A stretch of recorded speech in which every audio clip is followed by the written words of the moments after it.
As we reported earlier, American Eagle pilot Colby Christensen was arrested in Minneapolis Friday as he was preparing to take off for New York. He allegedly failed an alcohol breathalyzer test and was suspended. Police are waiting for blood test results before deciding to file charges. And this isn't the first such incident, but it's sure to make a lot of travelers concerned about pilots drinking and flying.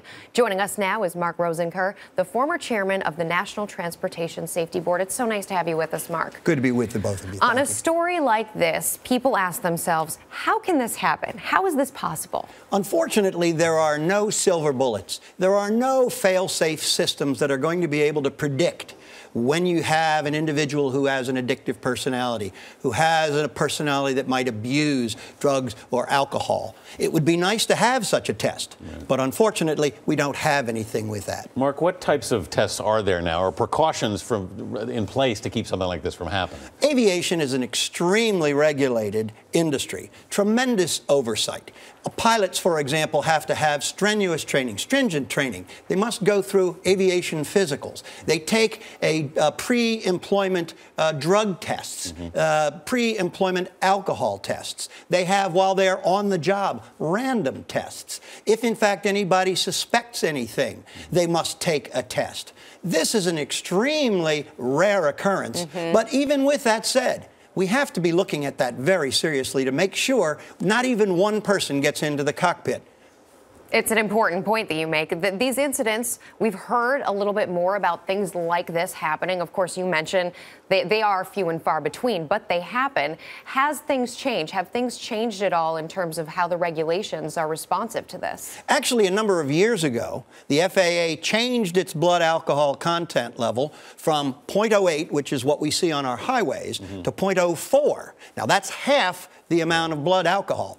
In the UK, for example, they went down to 0.02.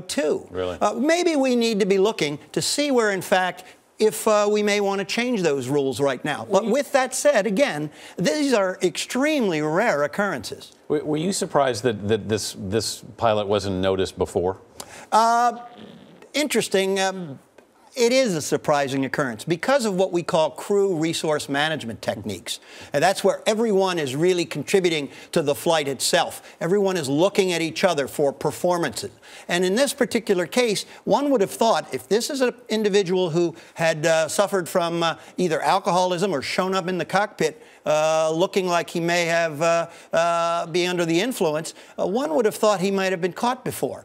But clearly the redundancies that we have within the system, for example, the TSA and the police that are looking for people right now for other issues, but they're looking for everybody. And in this particular case, it appears that a TSA agent noticed the alcohol on his breath, reported it to the police, and at that point, that's when they came into the cockpit to do the breathalyzer test. What kind of background checks start initially before someone ever becomes a pilot, goes into the cockpit, so that you know that they're a mentally stable person and many other things? I mean, there's plenty of reasons why we might be concerned about someone going into a cockpit. Being mentally stable is one of them. Well, we saw what happened, unfortunately, with JetBlue.